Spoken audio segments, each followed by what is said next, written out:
We're good, yes.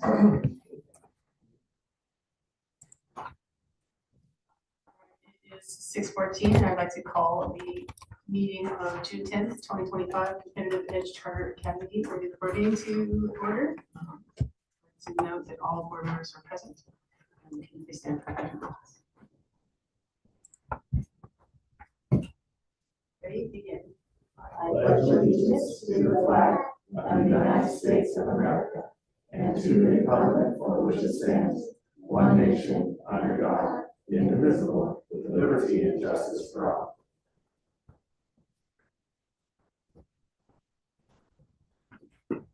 All right, do we have any changes to the agenda? No changes. Seeing no changes, can I get a motion for approval of the agenda? So moved. And a second? First by board clerk member Miller. Wow. And second by board member Cruz. All those in favor? Aye. Chair votes aye. Motion passes 5-0. And it looks like we're at public comment. Have any speakers? All right. Moving on to our section number 4, discussion action, Ed Services Public Hearing 2025 as our local control accountability. And I'd like to open the hearing at 6:15. And then also we're going to have some information from Principal.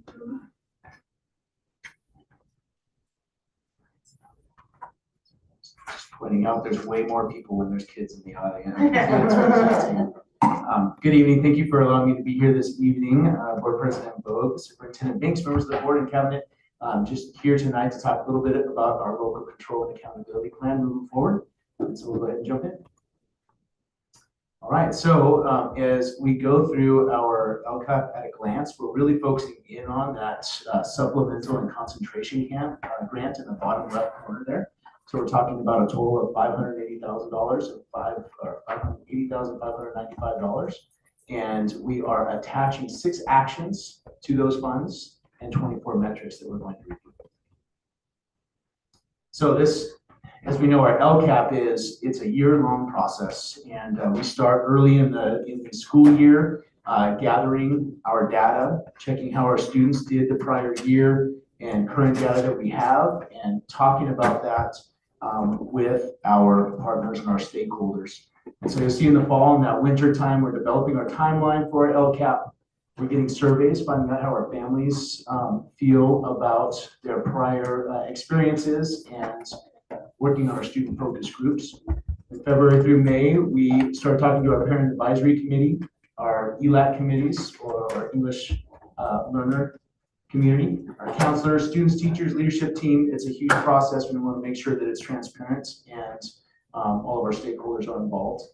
Plan development takes place March to May, really looking at our final input and data and making sure that our actions and our goals match our areas of need. And then we wrap up here with 2 back-to-back board meetings, presentation tonight, and then hopefully acceptance next week.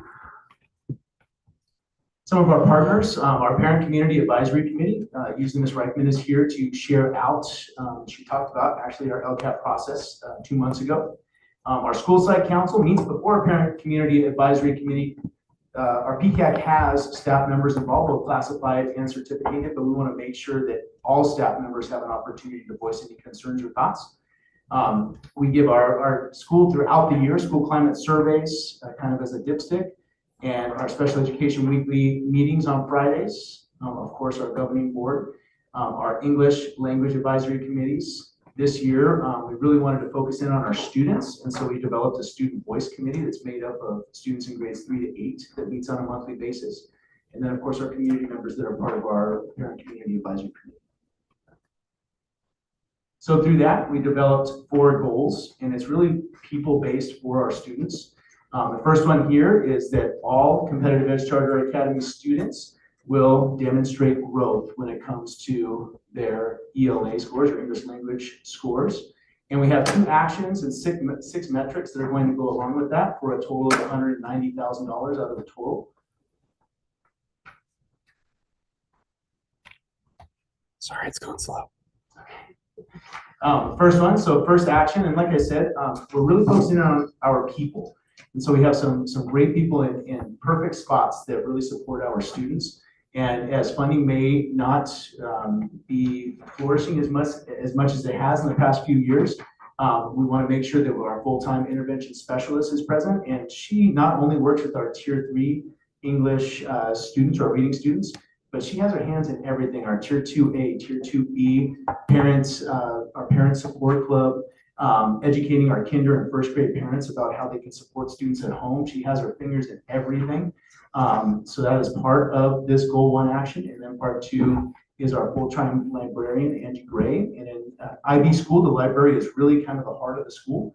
And so not only does she work with elementary classes week in and week out, but she also, during our community project piece, works with our 6th, 7th, and 8th grade students when it comes to using reliable sources and teaching them about where to go for sources so that they can use those in their learning. Goal number 2 is in the area of math, so that all of our students will demonstrate growth from year to year in the area of mathematics. There's 1 action that goes along with this and 4 progress metrics. And this is our teacher on assignment, Dr. McLaughlin. Works very closely with Kara Tucci, our teacher, our intervention specialist, but she really works in the area of mathematics. And so we use our TK teachers and TK aides for our Tier 3 mathematics support in our younger grade levels. And she also works with our middle school teachers in our math intervention classes. But then really her focus has been last year and going into this year is that Tier 1 instruction in mathematics. And she works closely. She's never in her office. She's always in classroom, either co-teaching, providing feedback, or developing lesson plans with our teachers. Goal number 3 is really about connecting to our school community, so school to home connection. There's 2 actions that go along with this and 8 progress metrics. And the first one is we have our web program where everyone belongs, and their purpose is they're 8th grade students whose purpose is to help 6th grade transition to the middle school level. But they do a lot more than that. They really connect our students. They do fun lunch activities called Funch. I love that name.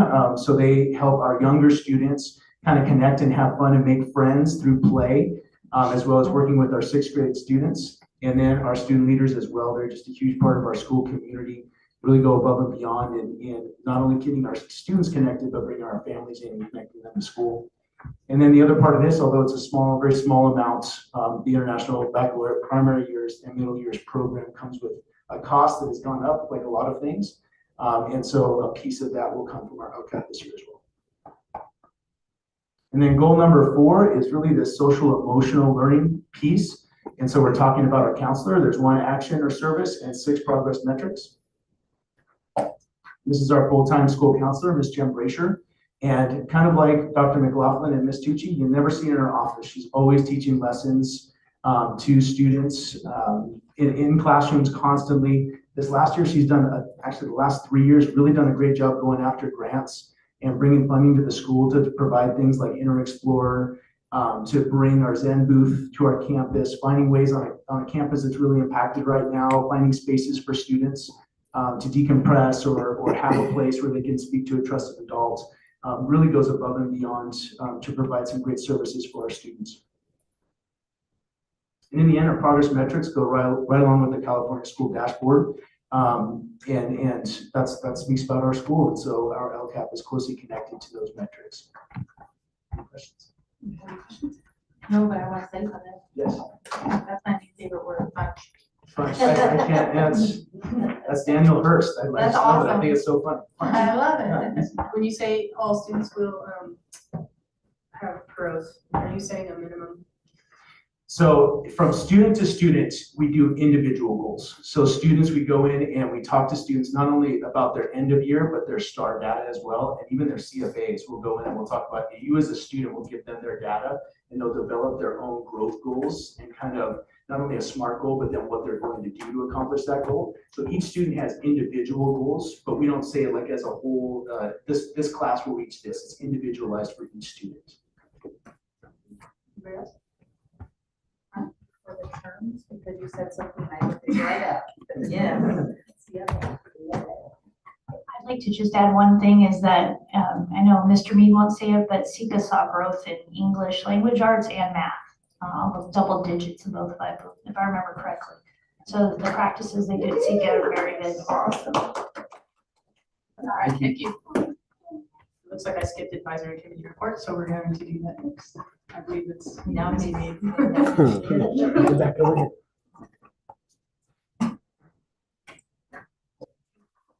Right. I'm sure Myra's flying somewhere halfway around the world, so I'll Hang on a speak. second, sorry about Oh, sorry. I have to close the meeting at, yes, good job, 6:24. Okay. And so at our final meeting, the end of the year is a great time to reflect on the prior year and look forward, develop our school calendar. And so we go through our school calendar, both in our school site council and PCAC, go over events, decide, is this something we're going to continue? Or is this something that maybe we need to change? Or maybe it's something that we need to get rid of? And so we went through our school calendar. And then we talked about our American Cancer Society fundraising event at the end, our last Friday Family Focus, and how that went, some things we want to change for next year. And then we talked about our Friday Family Focus topic options for next year, which we're really going to focus on some of our families who are coming to us from other countries, other places with different backgrounds, and try to learn a little bit more about them and develop a relationship school-wide. Questions, comments? No. All right, does anyone have anything they need to pull from the consent calendar? Seeing there are none, can I get a motion to approve the consent calendar as listed? I'll move. And a second? A second? First by Avila, second by, was it Cruz? All those in favor? Aye. Chair votes aye, motion passes with a 5-0 vote. And do we have any additional administrative information? I'd like to thank Mr. Mead for leading the first day of summer school at CECA today for all of our TK8 students, and you are packed to the rim at CECA. Board member comments? Ms. Cruz? Good luck to you. Have fun. Have fun. Happy Father's Day.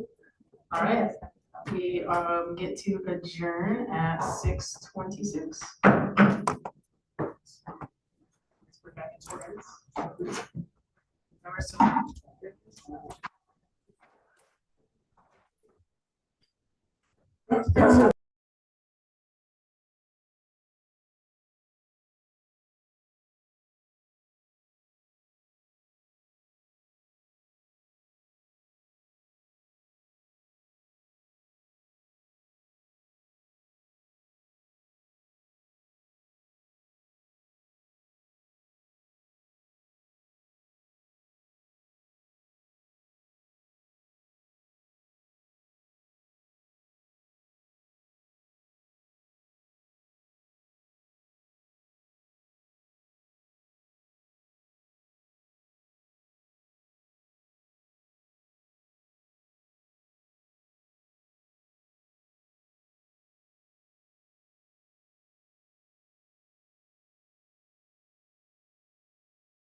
All right, I'd like to call this meeting to order of the UCAP and Calumet Joint Unified School District regular Board of Education meeting for June 10th, 2025.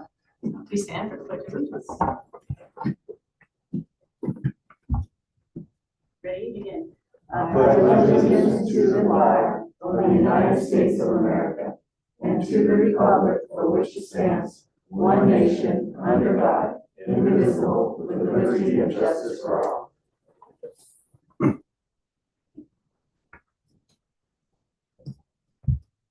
right, I'd like to note that all board members are present. Are there any changes in the agenda? No changes. Seeing no changes, can I get a motion for approval of the agenda as written? Move to approve. And a second? Second. First by board member Avila, second by clerk Miller. All those in favor? Aye. Chair votes aye. Motion passes with a 4-0 vote. We have nothing to report out from closed session. And we have a superintendent's hydroponic indoor gardening program. Thank you, President Vogt. We have Liliana Montenegro, who is here this evening, along with, and I was going to say Van Dam again. Sorry. No, it is Van Dam. I was going to say Aguilar. Now I can't even get it right. Anne is here, who's our Director of Child Nutrition, along with Robin from her department. But I think Liliana is going to tout a little bit about our gardens in our schools.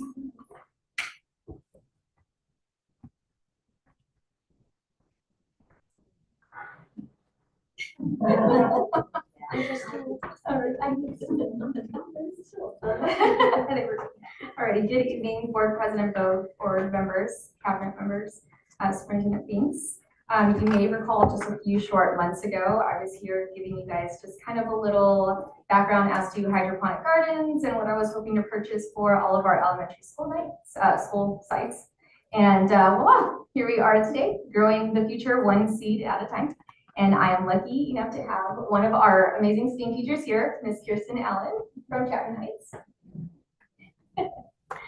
Alrighty, so I just wanted to speak a little bit about our great collaboration, once again, between Child Nutrition Services and Education Services, primarily our elementary STEAM team, as these hydroponic gardening systems have been incorporated into their curriculum district-wide this spring, which is really amazing. Of course, once again, this was grant funded through the California Department of Food and Agriculture with our Farm to School Incubator Grant.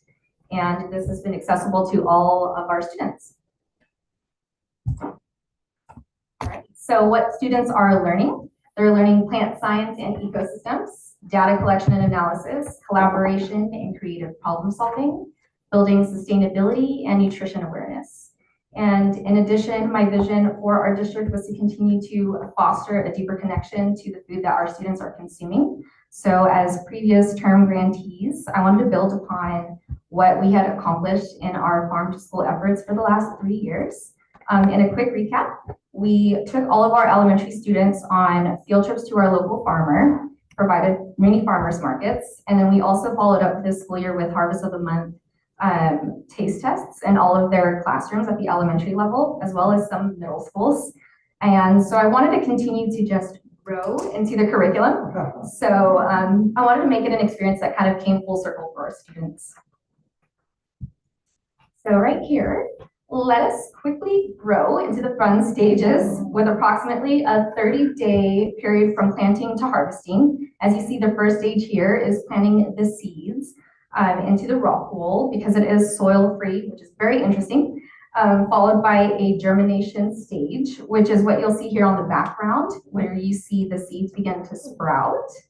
And in the next phase, we have the transplantation phase. So we were lucky enough to have our teachers experiment between romaine and green star lettuce.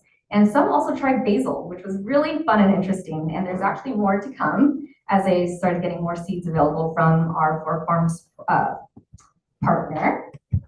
And now into harvesting. So after the 30-day period approached, our esteemed teachers and students successfully had the ability to harvest their lettuce in this final stage. And this was truly one of the most exciting parts, you know, going to all the different school sites, hearing what the kiddos have to say, seeing how proud they were of all of what they grew within this 30-day cycle was truly amazing. So I'm happy to be here today to truly highlight the amazing work that our PYP coordinator and all of our senior teachers have done incorporating it all into their curriculum. So a very special thank you, of course, goes to Ms. Kirsten Allen at Chapman Heights Elementary School, STEAM teacher, our PYP coordinator, Jennifer Stoll from CECA, our STEAM teacher, Crystal Hill from Calamasa Elementary, our STEAM teacher from Dunlap, Daniela Smith, our STEAM teacher, Brianna Geisen from Ridgeview, our STEAM teacher, David Domina from Valley, and our STEAM teacher, Janelle Odell from Wildwood Elementary, as well as a very special thank you to our teacher on assignment, Megan Hill, as she was really bridging us together and included me into their curriculum meetings. As you can see, they've done just a phenomenal job. They took it and ran, or took it and grew with it. So yeah, I have also another slide here because I couldn't just give you one slide of them harvesting. Of course, this is all the fun. It was truly an amazing experience. I believe, you know, hearing all the kiddos, and you know, you can see some of the pictures. They couldn't believe the roots that they had pulled out themselves. Super fun here. And continuing on, of course, just a few more photos. This is just our kiddos enjoying the lettuce of their labor. Super fun. You know, they would harvest it one day, and then the next day our kitchen leads would go ahead and make sure everything was cleaned and rinsed off really well. They would put it into the salad bar, and at some of the elementary school sites, it was really fun because they kind of contributed to their barbecues, their all-school barbecues. And to be quite honest, in the 9 years that I've worked here, I've never seen them be so excited to eat lettuce than the lettuce that they grew. So quite honestly, this was really exciting. I do want to give some time here as well for Ms. Kirsten Ellen in case she wants to add a little bit of what her experience was like with the hydroponics farms as well. Hello, everyone. I just wanted to share a little bit from the students' perspective and what I saw from the kids. They were really excited. It showed up in March, so they thought it was a leprechaun trap or a time traveling machine. But once we got growing, they were really excited about it. They'd come in the room and check the machine every time they walked in, and they come in once a week, and they would check the machine, and once it started growing, they would get excited. When we harvested, I had 3rd and 5th graders take out the lettuce and harvest it, and it was like, they had so much fun because they got to actually touch it, they got to take the roots off, and then the next day it was on the chicken sandwiches. So they really enjoyed being a part of it.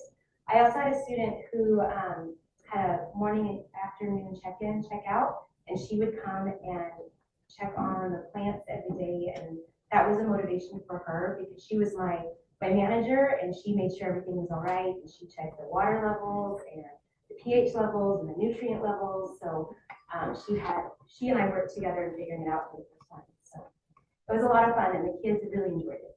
So thank you for this opportunity. I also want to send a little note from Mr. Domina that couldn't be here today. He had asked me to thank you all for your support of this new and different learning content and methods. So thank you very much.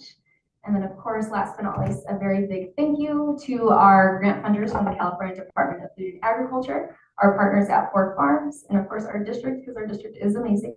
A very special thank you to our child nutrition accounting clerk, our purchasing specialist, our district buyer, and of course our warehouse lead who had to go through quite a few boxes just to find the smallest bags of seeds. You know, and of course our M&O department who actually built each one of these units by hand. So just great collaboration all around, and I'm very thankful for that. So yeah, thank you very much for your time.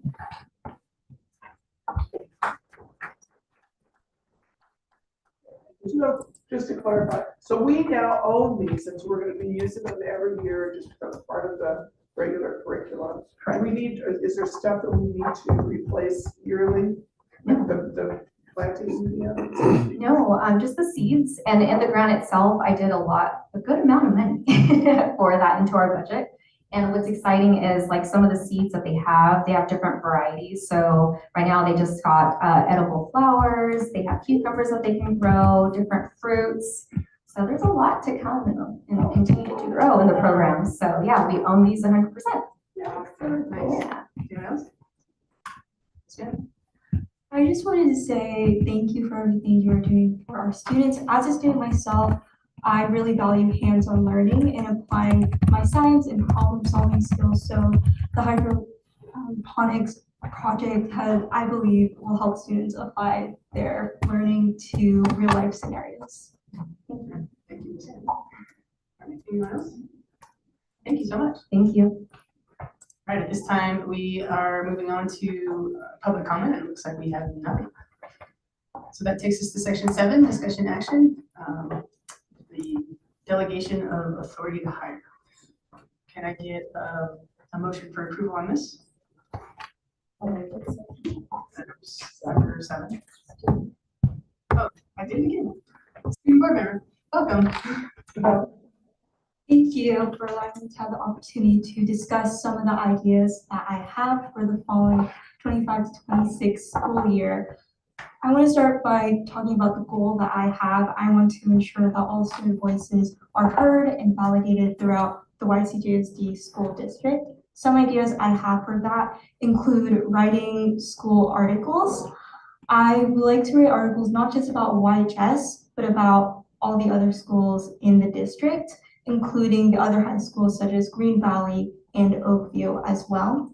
For example, I know YHS, they recently did a Green Ribbon Week, which was a mental health fair. We were able to have a guest speaker from the San Bernardino County Department of Health come to speak to the students, and we also had a mental health fair as well, where various groups were involved, such as Health and Biomedical Academy.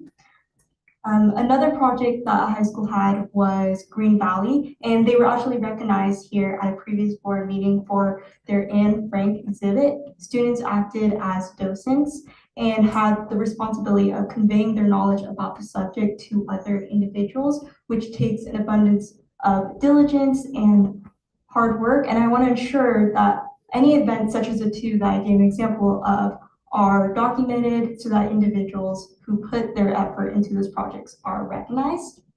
I hope that these articles can be posted on the News Mirror and also on the website that I'm planning on making. So that goes to my second point. I'm planning on making a website for the student board member and for the YCJUSD district to view. I hope it would be a great way for students to find a connection with myself and know who I am, but also they're able to view the articles I write and the surveys that I send out to students as well. And I also hope it's another way for students and parents or faculty to reach out to me if they have any questions or concerns that they would like to have answered. I would also like to visit schools monthly because I know that emails and articles, they're good to reach students, but it's important to have that physical contact with one another. So I hope to start visiting schools during the summer by reaching out to the principals who are in charge of summer school, such as the one at CECA and the one at Mesaview. So thank you for allowing me to share some of the ideas I have. And next week, I hope to have a presentation regarding what's going on at summer school. Thank you. Thank you so much. Welcome. Now we're going on to section 7. And that would be 7.01, the delegation of authority to hire. Can I get a move approval on this item? And a second? Second. First by Miller, second by Avila. All those in favor? Aye. Chair votes aye. Motion passes with a 5-0 vote. Item number 7.02, the delegation of authority to hire paraprofessionals. Can I get a motion for approval? I'll make the motion. And a second? I'll second. First by Avila, second by Cruz. All those in favor? Aye. Chair votes aye.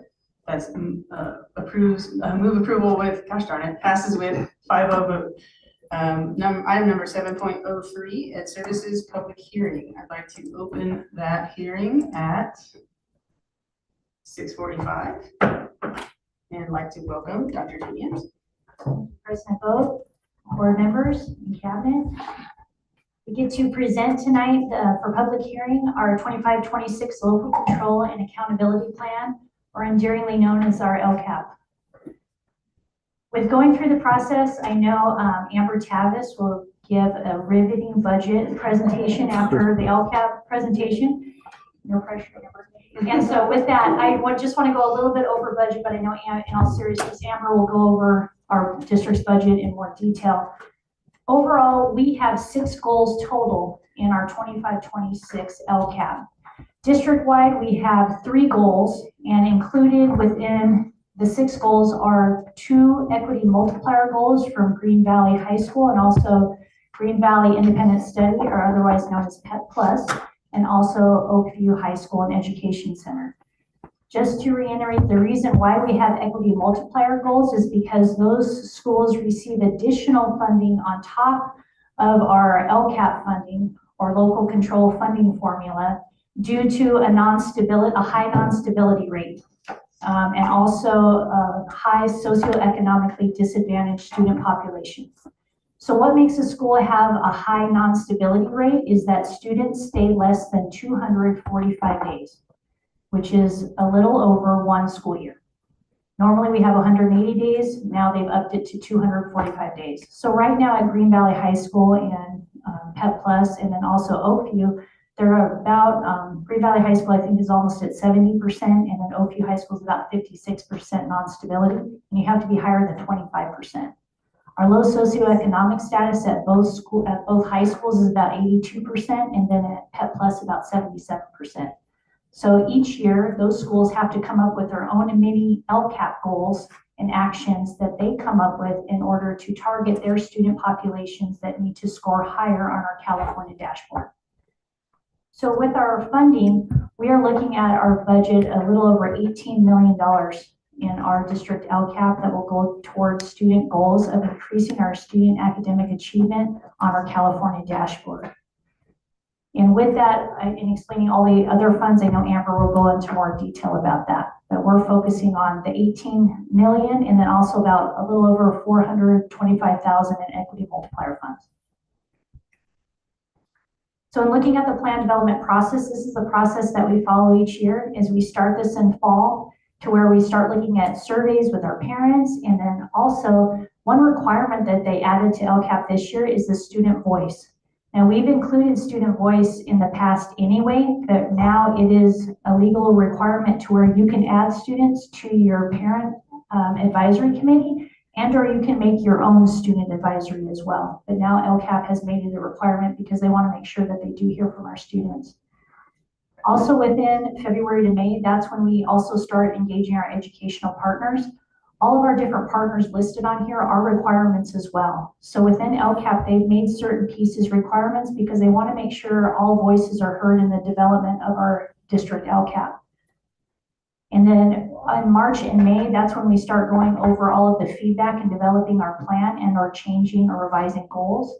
And then tonight we are in the public hearing process, and then next week we will look for board adoption.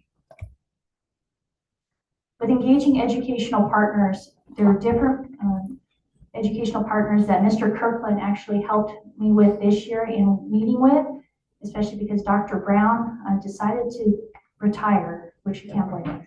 So I appreciate Mr. Kirkland's help in meeting with our groups and then also helping with surveys along with Mr. Bradley, because I know they both helped with that, so thank you.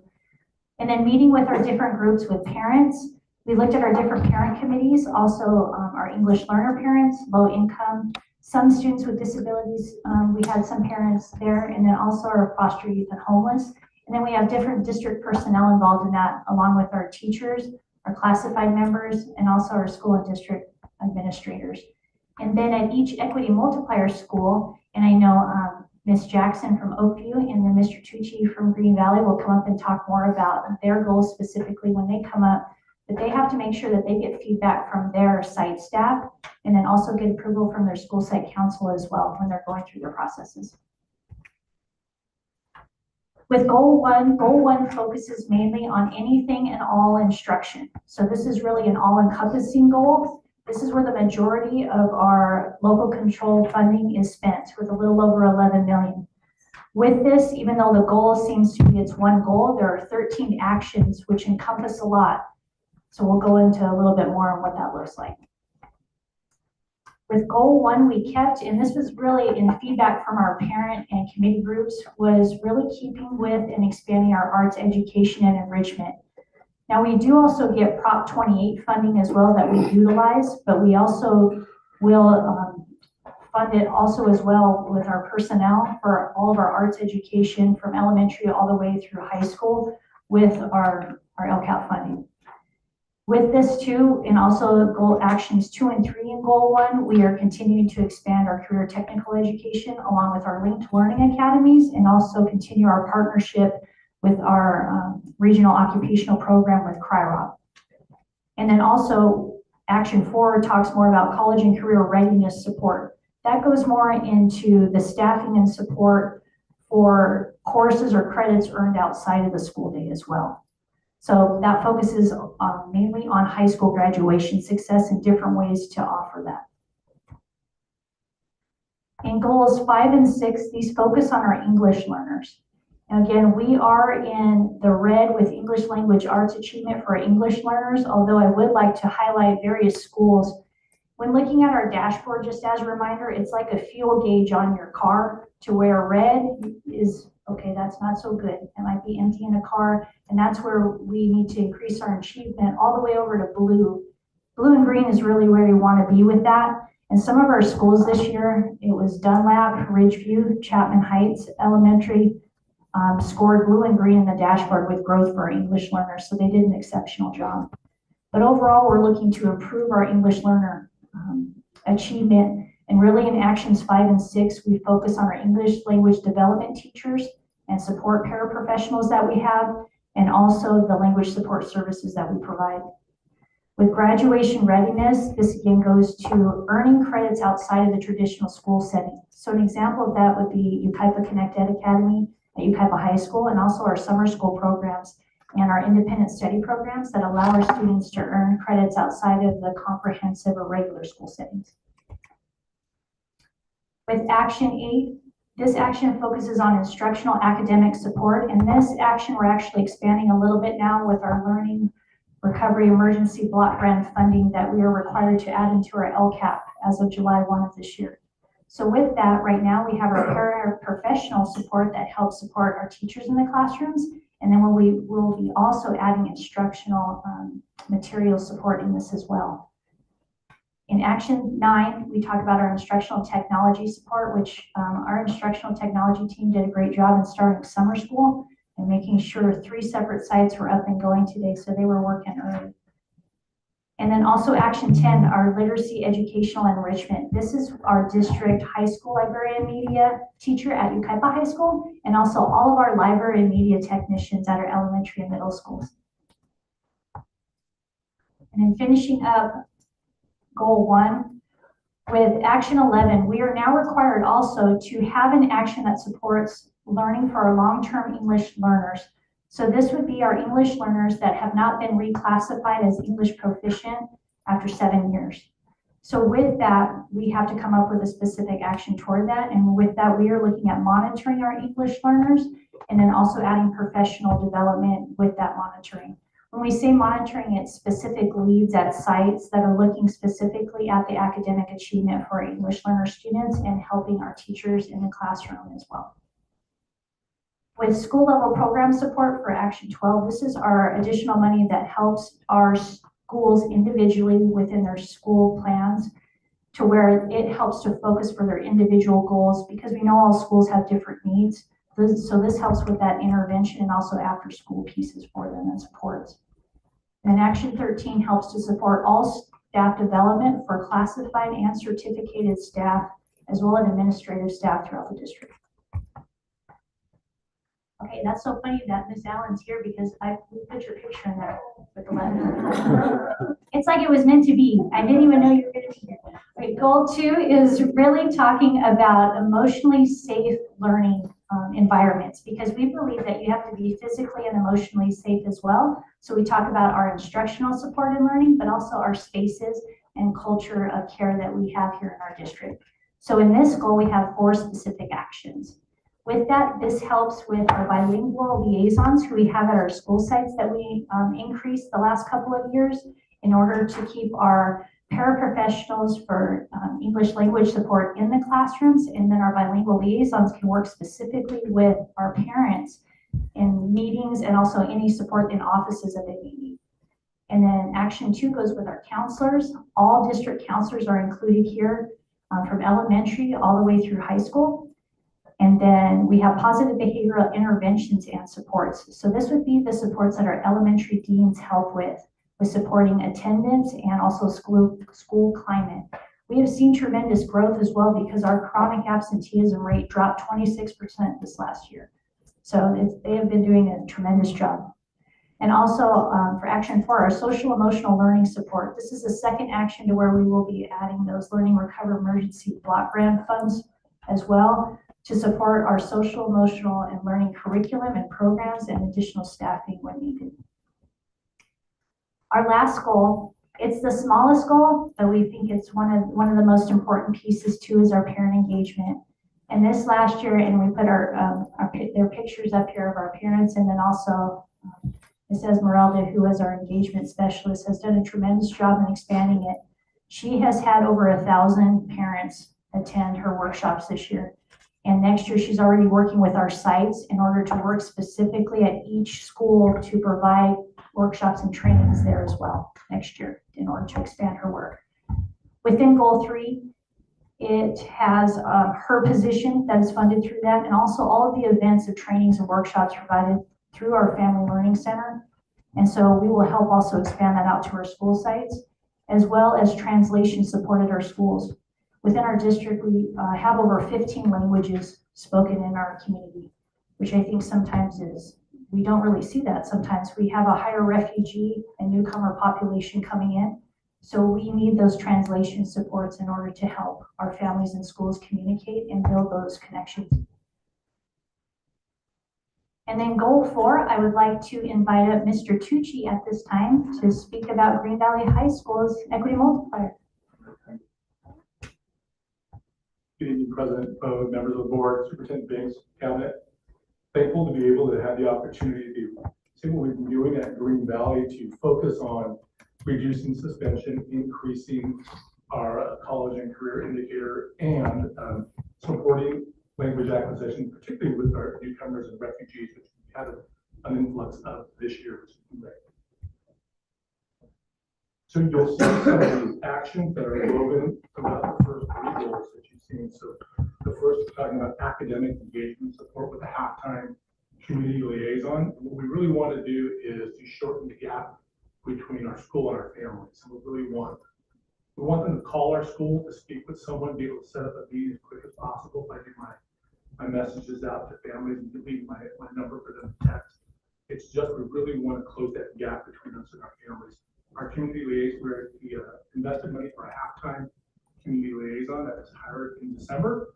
And again, she's bilingual as well, helping schedule parent meetings, be very proactive with analyzing attendance data, and then coming to admin meetings with suggestions on who to reach out to and who do we need to sit down with face-to-face to kind of remove any barriers for attendance. I'll move a little quicker here, but we also wanted to increase with an increase of our newcomers and refugees, we wanted to increase supports for our bilingual students, and we have not yet hired an extra paraprofessional. We're in that process at this point.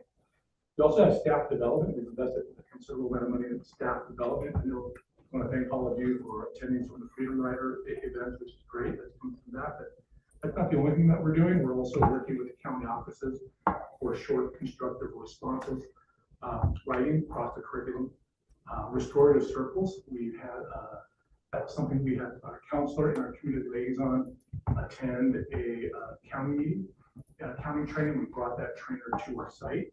And we also have mindfulness through our needs assessment. We've indicated we need to move forward with ELD and the refresher of SEDI strategies as well for English language learners.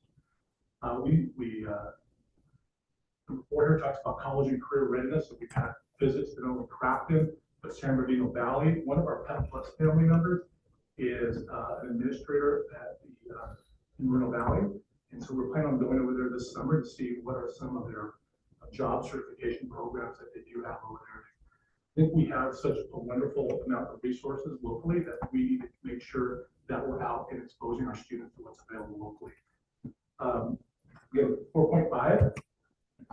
4.5, we are looking to hire a half-time counselor, again, to really amplify our MTSS program, our tier 2, to kind of move to that next level of our PBIS recognition. With that silver for 2 years, and we're going to move on to gold, but we need to expand our tier 2 offerings there. 4.6, we're talking about school climate and support, and those are increased leadership opportunities to amplify our student voices. So you may have seen in our Instagrams, we have our students doing some videos. I do a lot of it. I do a video every day. We want to move that to our students and making sure that they do that and amplify their voice. So we have a specific class for that.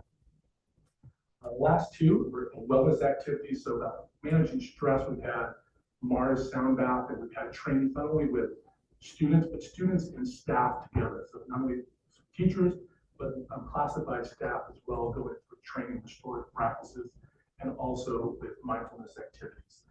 And the last one there, 4.8, again, we're just looking to expand safe spaces around campus, expand our counseling center. We have a wonderful counseling center, but we want to add to that and making sure that we have, proper seating and opportunities for presentation. Again, stay up here again. I'll do 5. 5 is Green Valley Independent School, aka Pet Plus. And again, there that's goal 5, and we have 6 actions there. Again, the great thing is that we have a opportunity on site to share a community liaison. So we split one half, funded by both sides, half and half. So that as well. We're focusing on reducing chronic absenteeism and decreasing the achievement gap between our low-income students and our all-student population. So again, we're starting off with outreach, making sure that we're able to, again, close the gap between our families and our school, not only with phone calls and meetings, but also jump in the car and let's go over it and let's meet with these families face to face. At home, myself and our community liaison, we had to pick up one of our students so she could finish testing over here because her internet broke, her internet wasn't working at home. So thank you, Mr. Kirkman, for allowing us to use his office, but we ended up having to finish our testing here earlier. But that wouldn't happen if we didn't have a community liaison reaching out to that parent, letting me know what was going on. Again, professional development, I think we made some increases with chronic absenteeism. Well, we got our staff being trained on the California Consortium of Independent Study. And I want to say also to our auditors last year had some really great feedback in working with Dr. Langenfelder as well. Wanted to make sure that we were dotting our I's, crossing our T's when accounting for student attendance, increasing our knowledge of that as well. We are expanding the next year with also working with a short stroke as well. We're looking at 5.3 to share that part-time mental health counselor. Again, in our student surveys and the student voice, they said they wanted more opportunities to meet online. And we're doing this with character education and working with school counselors to create some spaces, additional spaces for students to meet.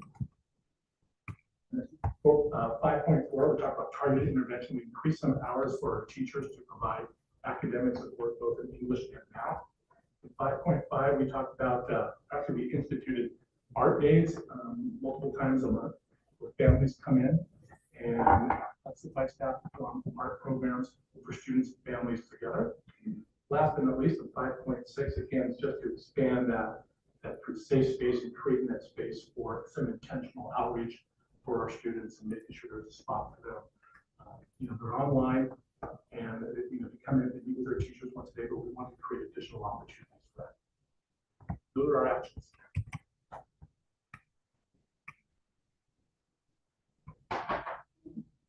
Green Valley. Good evening, new Board President Vogue, Superintendent Mrs. Binks, Cabinet, and board members and audience. Good evening. I get the pleasure of sharing what we're doing over at Oakview for Goal 6 with Equity Multiplier funds. So first, we were working on this year at WASC, right? And we had a lot, the focus was to build the systems and structures on the academic piece.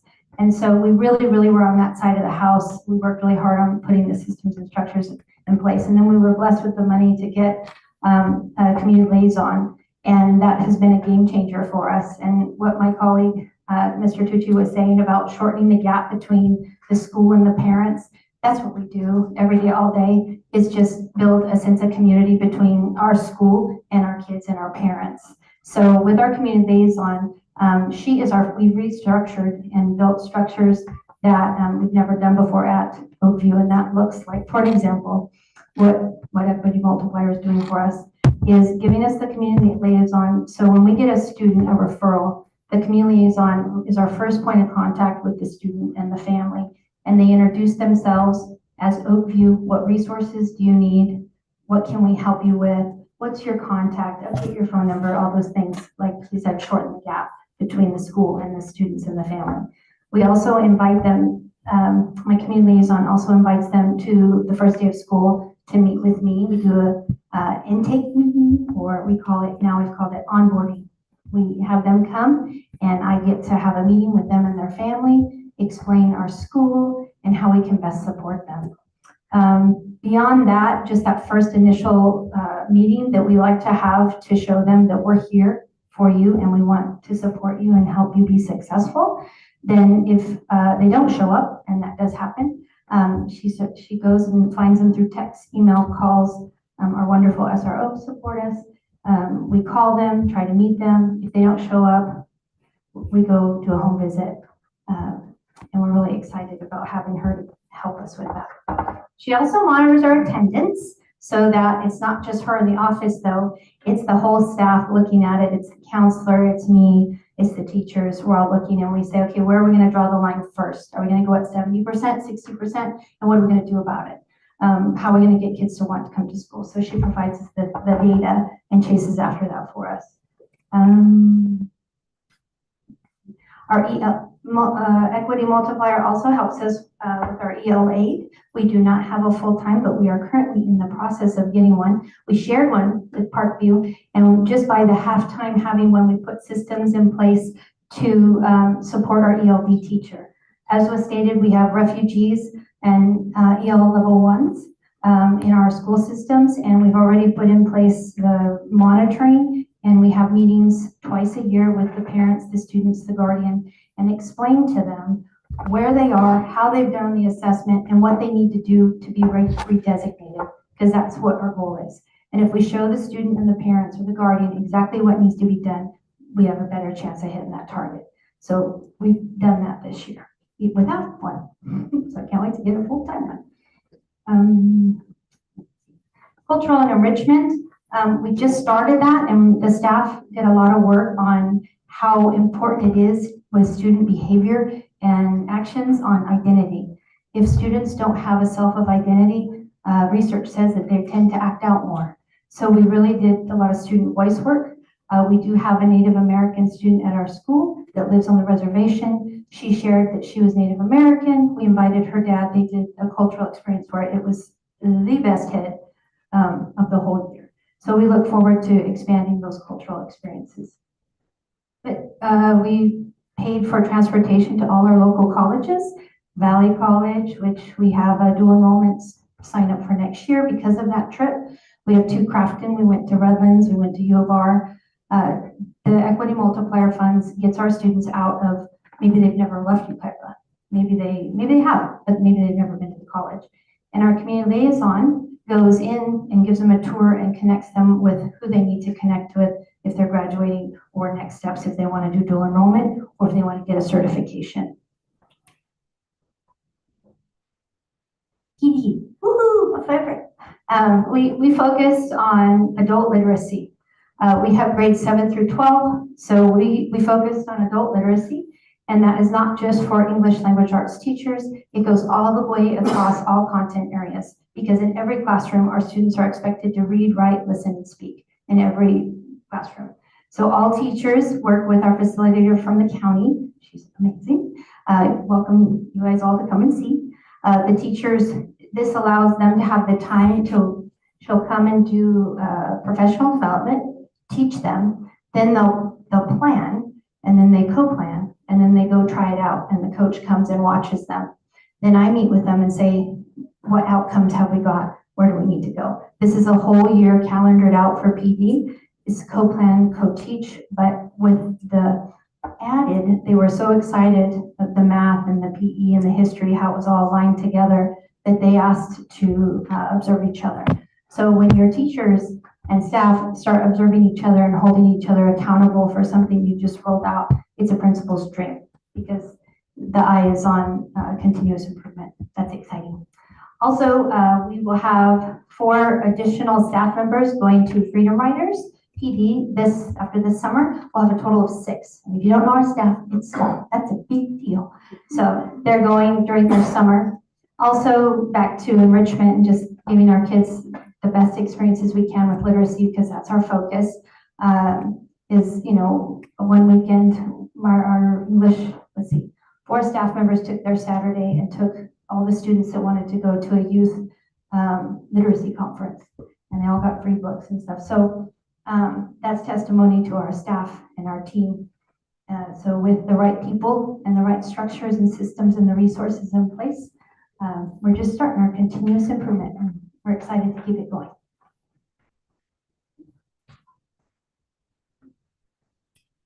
Are there any questions? Questions? All right, thank you very much. Thank you. Moving on to item number 7.04, we have open a public hearing for the proposed budget at 7:12.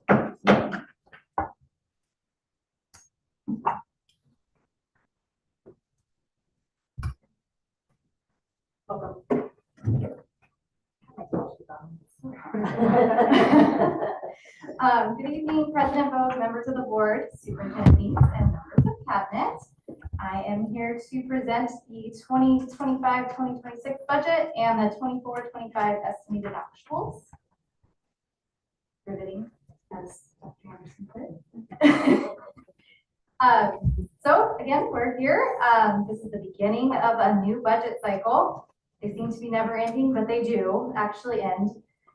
So right now we're at the budget adoption, which will actually be next week. So this is the hearing, and the next week will be the adoption. You'll see that that's actually before California adopts their budget in June 30th, which is a little backwards, but that's how it works. And but you know, we have a lot of information, and if anything is a big change, we have 45 days to come back to the board and let you guys know what kind of changes there were. These are some of the 25-26 budget assumptions that we have.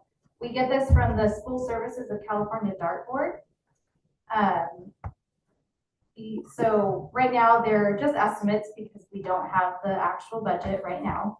But they're pretty good estimates, and this is what we have to work with. So the COLA for 25-26 is looking to be 2.3%. 26-27 is 3.02, and 27-28 is 3.42. Again, those numbers can change, and they probably will.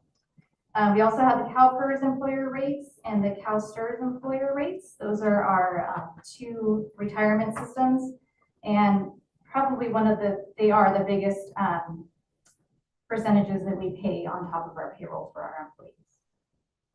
The bottom little row I think is pretty interesting. It's our LCFS, which is our local control funding formula. And there are adjusted grade spans for average daily attendance. So if you take a look, for example, if we had a 9th grade student who came to school all 180 days, not only would that be amazing, because they would be receiving the most out of their educational year, but the district would also receive the full funding of the $12,746. So in reality, that doesn't always happen. Things happen, kiddos get sick, data stays. So our average ADA right now is about 92%, which means if that same 9th grader taking that 92%, we would most likely receive around $11,726 for that student for the year. So that's where those numbers come from. And then I'll go into our actual EDA in this slide. So this is our enrollment, our funded ADA, and then our actual ADA. So again, average daily attendance. You'll hear me say ADA a lot. As you know, we're not funded on enrollment. We're funded on our ADA. But what California does do is they fund us on either prior year ADA, current year ADA, or a 3-year average, whichever one is higher. So for us, for our district, our 3-year average is actually the highest. You can tell it's not by much, but it is more. So so that's the number that we use, and that's the number that we get funded on. But you can see we're actually pretty steady, which is pretty impressive for our district. We've always been a declining enrollment district, but we have had a lot of building going on lately, and so we are predicting that we're staying pretty steady. So that's a really good thing for us. This is the 24-25 estimated actuals. So our year doesn't truly end until June 30th, which is still a few weeks away. So, right, what we have to do, what my team has to do is estimate what we think will be spent between May and June. So, because we won't know actuals until around September when I bring the unaudited actuals to the board in September. But right now we're looking pretty good as estimated actuals. We're looking at around an ending fund balance of about $9 million, so not bad. This is the snapshot of the form MYP, which is the multiple year projection for the 25-26 budget. This is the unrestricted general fund. We have sufficient budget by the 3rd year out, which signifies a positive budget, so that's great news. So this is the breakdown, the 25-26 beginning. So we have to have the beginning fund balance, which is where the estimated actuals come from. And then by the 3rd year out, the 27-28, we're projecting around a $2 million ADA contingency fund. A pretty breakdown of our 25-26 unrestricted general fund, where our revenues and our expenditures go. So our revenues, I spoke about the LCFF funding earlier, the local control funding formula. This is also where the LCAP is, where Dr. Anderson was talking about the LCAP. This is where this is housed. You can see state aid is the biggest portion, but we also receive a portion of EPA funds, which was Prop 30 that was passed in 2012, I believe. And the reason I bring that up is actually because in 2016, Prop 55 extended this Prop 30, and it so the EPA was made in 2012, and then in 2016, the Prop 55 extended it, but it also expires in 2030. So if it doesn't get voted back in, this might become a problem. We have a few years, but just so that's on everyone's kind of radar. And then we also have our property taxes as well. So all of those 3 components make up our LCFF, which is obviously our biggest piece of the pie. We also have a little portion of other state revenues, which is like lottery funds, and other local revenues, which is like interest or leases that we have. On the expenditure side, we have, I think it's around 70% payroll. But then also our contributions to the SPED program and the maintenance and operations are mostly payroll as well. And then we have a little portion for services and others expenditures, and then books and supplies as well.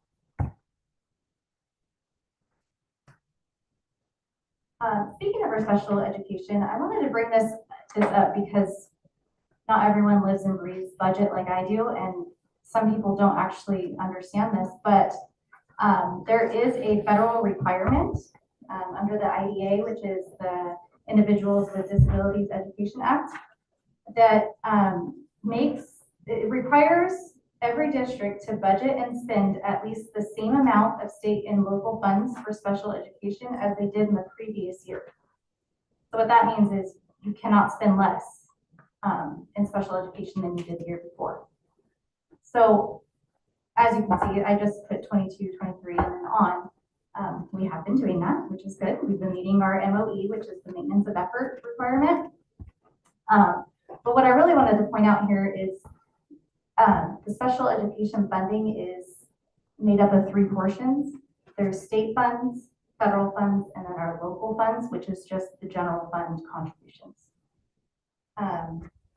So I think on the next slide. So we receive state funds, federal funds, but they're not enough to cover our annual expenses. Therefore, the general fund has to contribute the remaining funds to fill the gap, and that's what the contributions are, what they are. So as you can see, the revenue, the state funds and the federal funds are really only 41% of what we need every year, and then the general fund has to kick in around 14 million and make up the 59% that we're not receiving. Do you have a question? I do have a Yeah. question.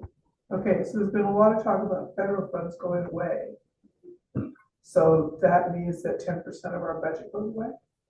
It would mean that, yes, if Okay. they do go away, yes. Okay. So then that would mean that the general fund would contribute 69% instead of 50%.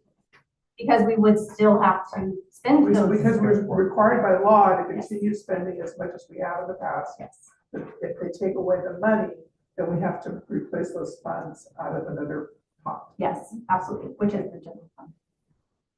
Yep. As of now, special ed funding is still in play. We haven't heard that they're going to get rid of those right now. Hopefully that continues. So we'll keep going with that. Aren't we, as we speak, dismantling the Department of Education? And that's where the funds come from, or are they moving it to someplace else? They're supposed to be moving it to somewhere else. But nobody knows where? Not yet, not that I know of. Okay, There was discussion that it would be moved to the Department of Health and Human Services. okay, well, we haven't had, nobody's No. giving us a clear answer on that, as Neither we're way. building our budgets. Yes. Just wanted to make sure that Yes. everybody understood that that was left hanging. Live in ambiguity. Yeah. Well, because again, the state hasn't passed their budget and the federal feds have not passed theirs either. So either one. Again, that's just a breakdown of the special education expenditures. So again, mostly payroll, which is good. We love our people. Okay. This is just a quick breakdown of our categorical funds. Dr. Anderson spoke about a few of these. So I have the equity multiplier on there. That's what we were talking about earlier. Those are continuous funds every year. It's around 428,000. I put this on here too, just to kind of highlight that we do have 3 one-time funds that are expiring in 2026. My team has been working with Dr. Anderson and her team as well to find other funding sources to continue these programs that we have in place, because they are very important. We do have one avenue that we may have, which is another block grant, one-time funding, that I'll talk about a little bit later, because it's not quite there yet. I was really excited about this slide. I don't know if we've ever really talked about loan repayments, but our district doesn't have many loans, which is great. I think we have around 4, and 2 of them are actually due to be paid off in the 25-26 school year. So that was really exciting news. The one is the 2021 CERP, which is the Supplemental Executive Retirement Program that we offered certificated employees in 2021. Our last loan repayment is in 25-26, and so we'll be saving around $400,000 a year on that. Around 7 or 8 years ago, we renovated the high school turf and track, and we took a loan out on that. And so our last loan payment will be 25-26, and we'll be saving around $92,000 a year for that as well. On the flip side of that, we did do a loan to do our solar and lighting upgrade project. That's our NG project that we talk about a lot that is ongoing right now. We do begin that loan repayment in 26-27. So that is in this budget in the first subsequent year in 26-27. The first loan payment is almost $2 million, but the budget is also offset with our energy savings and utilities that we're going to be promised from that. So the payment is there, but the savings are there as well. Can I ask a question? Yes. Yep. So when we did the workshop on the NG project and that, there was gonna be when a homeowner does it, you get a tax benefit from the government for doing the energy efficiency thing, but there was gonna be something that was gonna come to the district. Is that worked into here? Yes, so I used NG's numbers, who used that, it's an IRA. I can't remember the acronym, I know the acronym, but I can't remember what that is. IRA, anyway. It is the same thing, but it was for us, and actually I just did an IRS workshop on that, because we were afraid that those funds maybe weren't gonna be there for much longer, but they are still ensuring that that they're still there, and as soon as the solar is in service, then we can apply for those. So it's gonna still be like maybe 2 years from now that we can actually get those funds or see them. Okay. But yeah, it's still in play. We're still. Yeah, I had forgotten that it wasn't until it was actually up and running. Yes, so Edison actually has to put some place. So. Thank you. Yeah. And Mr. Stoll's IRA, Inflation Reduction Act. Yes. There it is. Yes. Thank you. Hold it out at this time.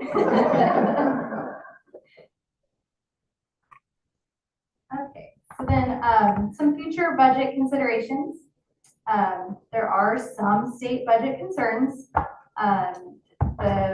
The governor did a great budget, but he also had to take money out of the Prop 98 rainy day funds. So that is depleted as of this year. So there is a little bit concern over that there's no really kind of savings account that there used to be. I believe over COVID, there was like $8.9 billion in that account, and now it's gone. Yeah. So there's that. There is, the governor also delayed state income tax from LA County due to the fires.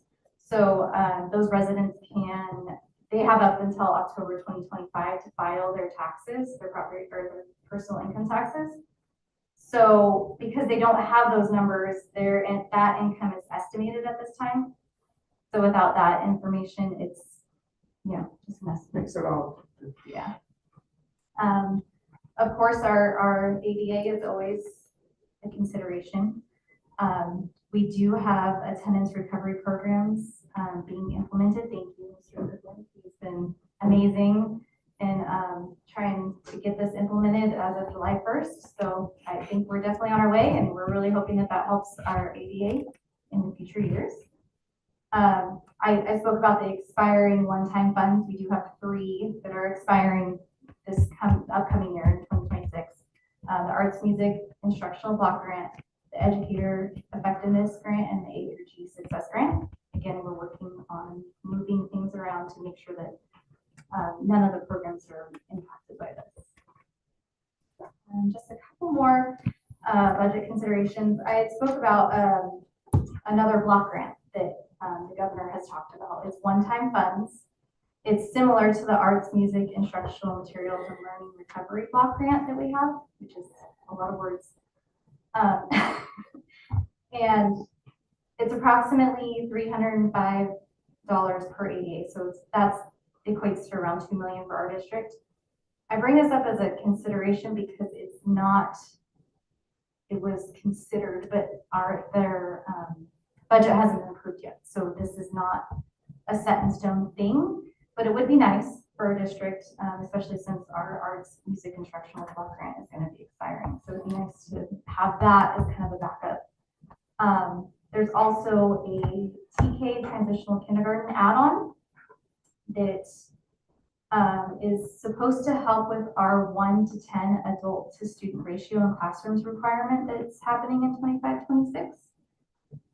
That is proposed to be around $5,545 per ADA in TK. I bring these both up because we were instructed not to include this in our budget because it's tentative. And then when the budget actually comes out and things do come to fruition, that's when the 45-day revised budget would come back and I would actually have it in budget for you. So then our next steps are the June 17th board meeting next week. The board would review and act on the 25-26 proposed budget. And then by June 30th, California is supposed to approve their 25-26 budget. Again, 45-day window. If anything is necessary to bring back to the board, I will do so. And then in September is when our 24-25 unaudited actuals are presented to the board for approval, and that's basically the end of that budget cycle. So there is an end, even though it doesn't. And that is all. Do you have any questions? No. All right, thank you very much. I'd like to close that public hearing for the proposed budget at 7:31. Moving on to item number 7.05, we have another public hearing for the 2024-2025 Education Protection Act spending plan. I'd like to open that hearing up at 7:32.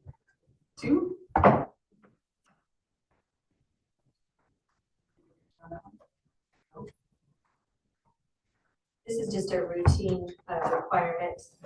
You heard Amber talk about the Prop 30 money, and this is ensures what we're spending it on, which is only allowed to be spent on teacher salaries and the things that go with that.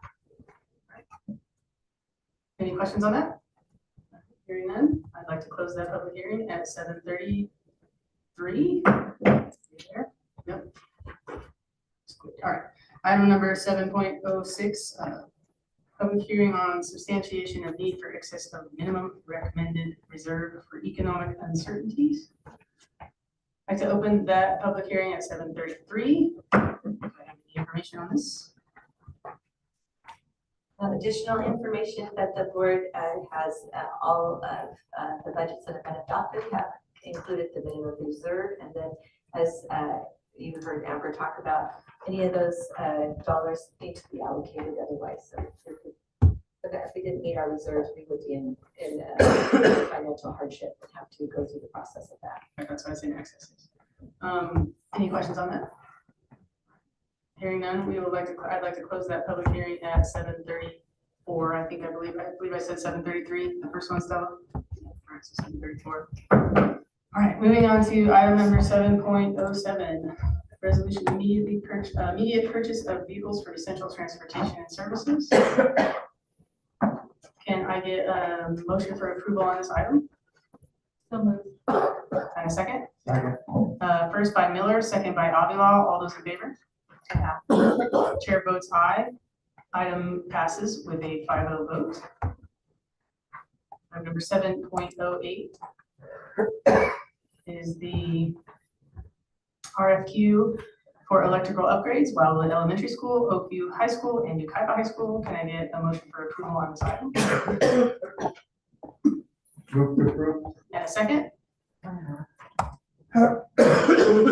A second? All right.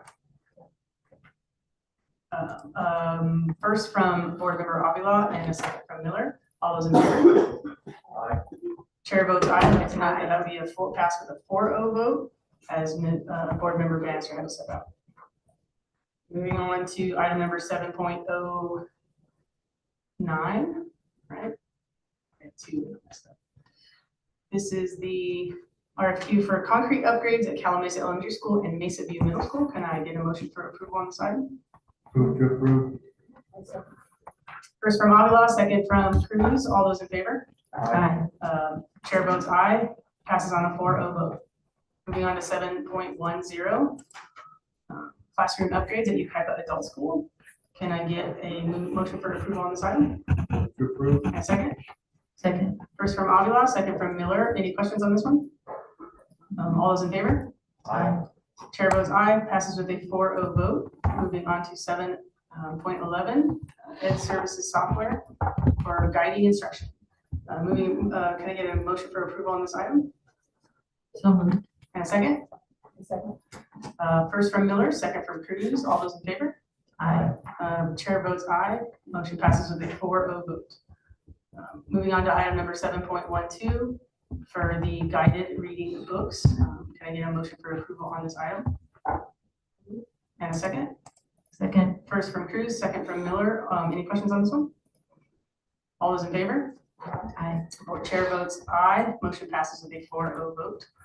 Item number 7.13, school specialty mounted outdoor backpack racks. Can I get a motion for approval on this one? So moved. And I'll Can I- back her up. There you go. Can I get a second? All right, I have a motion for approval from student board member Pham, backup from Avila, and a second from Cruz. All those in favor? Aye. Chair votes aye. Motion passes with a 5-0 supported vote.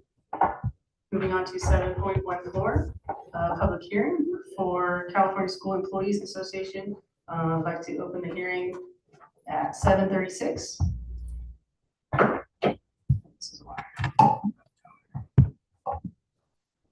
Is there anyone that needs to come and speak on this one?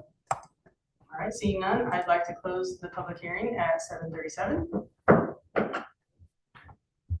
I can, for moving, that one's action, so we have to vote on that one. Can I move approval on this? So moved. And second? Second. First from Avila, second from Miller. All those in favor? Aye. Chair votes aye. Item passes with a 4-0 vote. And then I have to, I did close it, right? Okay. Item number 7.15, Board of Education proposed contract amendments for CSEA. Open the public hearing at 7:37. Any comments? Seeing none, I'd like to close the item at 7:38. And can I get a motion for approval on this item? A second? Second. First from Cruz, second from Miller. All those in favor? Aye. Chair votes aye. Motion passes with a 4-0 vote. Item number 7.16. This is the Calamasa Educators Association proposed contract amendments. Open the hearing at 7:37. Anyone have any comments on this one? Seeing none, I'd like to close the hearing at 7:38. Can I get approval on this item? So moved. And a second? Second. All right, first, By Cruz. copy that. Second, or first by Miller, second by Cruz. All those in favor? Aye. Chair votes aye. Motion passes with a 4-0 vote. Moving on to item number 7.17, public hearing for Board of Education proposed contract amendments for the YCEA. I'd like to open the hearing at 7:38. Any comments? Seeing none, I'd like to close this public hearing at 7:39. Can I get a motion for approval on this item? And a second? First by Avila, second by Cruz. All those in favor? Chair votes aye. Motion passes with a 4-0 vote. And item number 7.18. This is a second review for revised board policy for temporary modified light duty assignment. And motion for approval on this item. And a second? Second. First from Cruz, second from Miller. All those in favor? Aye. Chair votes aye. Motion passes with a 4-0 vote. Moving on to our consent calendar. Are there any items that need to be removed for consideration? Seeing none, can I get a motion for approval on the consent calendar? So moved.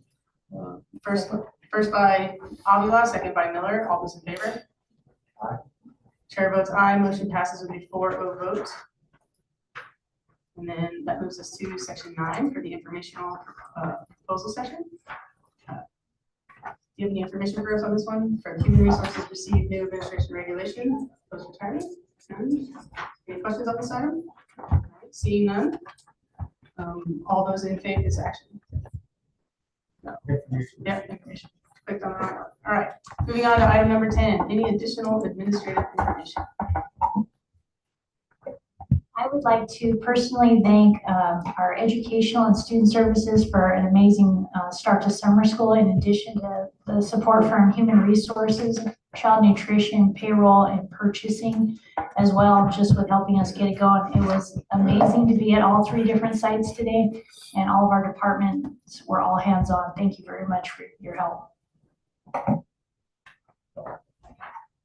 We had a nice end of the year with our admin team on Friday. We did an Oscars theme and celebrated the wonderful things that happened, and were able to work together to reflect and provide a timeline of when those things occurred, how they occurred, the things that students benefited from, the things that our leadership team benefited from in learning, and then giving more support to our teachers and our classified staff, and spent a lot of time in reflection, and then we had lunch, and then we moved into planning for this year. So it was a short-lived ceremony, but there's always work to be done, and I want to thank our admin team for the very thoughtful reflections that they had and what they've shared. And then this week, Dr. Anderson has been doing just a 2-hour end of the day meeting with our leadership team to continue working on what we're focusing on for next year. And I will have the last segment on Friday. I think Mr. Stoll is doing one tomorrow. And so we are just doing some food for thought as our principals go off on vacation, so that they don't forget about us, and they can think about all the things that they want to do when they come back after they clear their minds. So I just wanted to thank them for their time, and wish everybody a good vacation season, because we're going to hit the ground running, and it'll be just like vacation never happened. All right, Ms. Pham, do you have any comments? I do. I was able to talk to some students from Yucaipa High School, Green Valley, and Oakview High School about some teachers they wanted to recognize. So I would like to say out their names. From Yucaipa High School, a student wanted to recognize Mr. Taylor because he is just an overall awesome teacher. He made learning fun and understandable, even with the fast pace of AP Euro. Not only that, but students can just tell that he really cares about each and every one that he teaches. Mrs. Boltzolitz from YHS, the student said that she is super hardworking, always doing the most for her students. She takes so much time into everything she does for students and staff. She's super sweet and always willing to help out. From Green Valley, we have Mrs. Bailey. The student said that she's very outgoing and caring, and she makes her classes very interesting. She knows how to keep her class engaged, even when the subject matters may not be that interesting. And then we have Mrs. Linkenfelter from Green Valley. The student said that she's energetic yet stern, and knows how to keep her students interested and gives room for creative freedom. She also knows how to keep school spirit up. From Oakview, we have Mr. Kalama. The student said that the way he teaches math makes it very available to all the students. And Mr. Boberg, he acknowledges everyone and is always willing to help. Nice, thank you, Ms. Robin. Thank you. I would like to say congratulations to Kim Pham for her appointment and a welcome aboard. I'm a member of the Rotary Club of Yucaipa, and we had the opportunity this morning at 6:45 to hear Ms. Pham talk about who she is, her goals, objectives, and what she wants to do to make sure that our school district, as fine as it is, continues to move forward with students in mind. And as you heard, she's very articulate, wise beyond her years. And I will say that after she gave her presentation, which is beautiful, she received a standing ovation from the Rotary Club, which is not something that we do. Superintendent Binks and I are both members of Rotary Club, and we've given presentations and no one said anything after we finished. So it speaks highly of who our student representative is, and I look forward to hearing what she has to contribute to our board. Well said, David. So welcome him. You did a fantastic, you just really hit the ground running. and I look forward to working with you in the next meetings to come. I wanted to wish you all a happy summer, and summer school. So thank you so much for getting skipping your vacations to get that school started and continue the education of all the kids that want and need the education during the summer. I wish all fathers and father figures happy Father's Day, and that's about it. So thank you very much for coming. I see a big crowd, so I'll keep it short. Also, I just want to say welcome, and you did a great job. I'm looking forward to seeing all what you bring to us. Website's a great idea. I like that you're engaging with your fellow students, getting information and their opinions and stuff, so I like that. I think it's gonna be great. Also, we had graduation last week and they were phenomenal. So thank you to all that's involved with graduations. They all were amazing. Mr. Tucci for turning, depending on what the weather was like. And it worked out fine. It stopped right at 7. It was wet, but it was good. So it was an amazing week, and I just love being a part of that. So, and thank you for this, everybody that's working with the summer school and all what you're doing. And if not, great summer on vacation if you're going somewhere. Congratulations on another wonderful school year. Good job. I hope that some of you that are in the audience actually get a vacation. Please do that for yourselves and your families. Graduation is always fun. I get to see students, former students, come across the stage, and I get to see them be successful. So, but thank you for all that you do. All of you, please extend that thank you to your staff and your teachers for me. That's it. I hope you have a wonderful summer. Please take a little bit of a break. It's really important. We adjourned at 7:47.